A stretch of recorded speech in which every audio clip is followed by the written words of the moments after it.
मुंबईत गेल्या 2 दिवसांमध्ये घडलेल्या सलग जीवघेण्या घटनांमुळे प्रशासनाच्या कार्यक्षमतेवर गंभीर प्रश्नचिन्ह उपस्थित होत आहेत।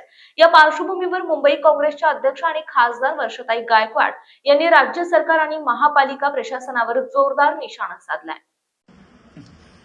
ज्या तऱ्हेने मुंबईमध्ये आपण बघितलं की चांदिवली येथील खेराणे रोडमध्ये मॅनहोलमध्ये त्या ठिकाणी एक व्यक्ती पडून त्याचा दुर्दैवाने मृत्यू झालेला आहे।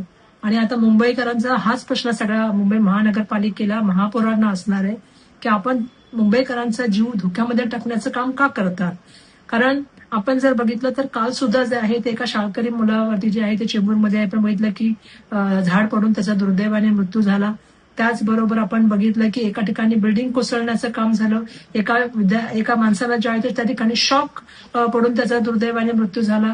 आणि आपण बघितलं की एक मुलगा जे आहे ते पॉन्डमध्ये पडून त्या ठिकाणी त्याचा दुर्दैवाने मृत्यू झालेला आहे। म्हणजे काल 4 घटना झाल्यानंतर एक घटना स्वतः महापौरांच्या समोर झाल्यानंतर सुद्धा आपण त्या ठिकाणी कारवाई करायला पाहिजे होती आणि याची पूर्ण ध्यान द्यायला पाहिजे होतं। दुर्दैवाने हे मॅनहोल खुले कसे होते याचाच मला महत्वाचा प्रश्न आहे की ज्या वेळेला आपण अशा वेळेला मॅनहोल ओपन करतो, कारण मागच्या वेळेस सुद्धा आपल्याला माहिती आहे की त्यावेळेला एका डॉक्टरांचा दुर्दैवाने मॅनहोलमध्ये वाहून मृत्यू झाला होता। त्यावेळी आपण सांगितलं होतं की ज्या वेळेला अशी मॅनहोल जास्त पाऊस येतो त्यावेळी खोलली जातात तेव्हा तिथल्या तरी कोणीतरी प्रशासकीय अधिकाऱ्यांनी त्याची जबाबदारी घेऊन त्या ठिकाणी उभं राहण्याची आवश्यकता होती। परंतु आपण नेहमीप्रमाणे बघितलं की मुंबई महानगरपालिकेचा नियोजन शून्य कारभार आणि मुंबईकरांच्या जीवनाला त्या ठिकाणी संकटात टाकण्याचं, त्यांच्या जीवनाशी खेळण्याचं, आयुष्याशी खेळण्याचं काम जे मुंबई महानगरपालिका आणि महापौर करतायत। मला त्यांना ह्या ठिकाणी प्रश्न विचारायचा आहे की या घटनेला आपण कोणाला जबाबदार धरणार आहात।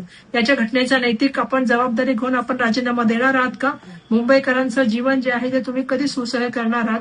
आणि मुंबईकरांना त्या ठिकाणी ज्या वेळेला आपण बघतो की 2 दिवस 3 दिवस पाऊस पडला की नाले सफाईच्या नावाची जी फसवणूक केली जाते, जी तिजोरी लुटली जाते, त्याला थांबवण्याचं काम येणाऱ्या काळात तरी होणार आहे का? हा माझा त्यांना त्या ठिकाणी प्रश्न आहे।